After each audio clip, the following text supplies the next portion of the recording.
आणि नक्कल करणं हा राजकारणातल्या टीकेचा अविभाज्य अंग आहे। याच कलेचा आधार आज संजय राऊतांनी घेतला। भाजपचे माजी खासदार किरीट सोमय्या यांची राऊतांनी नक्कल केली। मुख्यमंत्री एकनाथ शिंदेंवर भाजपच्याच आमदारांना आरोप केले। आता किरीट सोमय्या काय करणार असा सवाल राऊतांनी विचारला। सोमय्यांनी सुद्धा राऊतांना प्रत्युत्तर दिले। तुमच्याकडे शिंदेंविरोधात पुरावे असतील तर पोलिसांकडे जा असं आव्हान सोमय्यांनी दिले।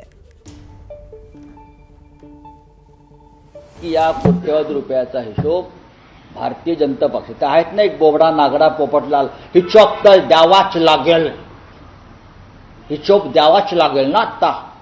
आता त्या एकनाथ शिंदेकडे हिशोब माग। तुमच्या पक्षाच्या गणपत गायकवाडनं सांगितलंय, काय सांगितलंय ना, माझे कोट्यवधी रुपये पडलेत। अरे हिंमत असेल तर जा वर्षा बंगल्यावर आणि विचार, हिशोब माग। संजय राऊत किरीट सोमय्याची भाषा वार्ता चेष्टा करतात। करा हसी मजाक। आपल्याकडे एकनाथ शिंदेचा भ्रष्टाचारासंबंधी काही पुरावे असेल जा पोलीस स्टेशन न्यायालयात, परंतु कोविड घोटाळ्याचा हिशोब तर आपण द्यावाच लागणार। कोविड कफन, Covid remdesivir, Covid hotel, Covid hospital घोटाळ्याचा हिशोब तर राऊत साहेब द्यावाच लागणार। एबीपी माझा, उघडा डोळे बघा नीट।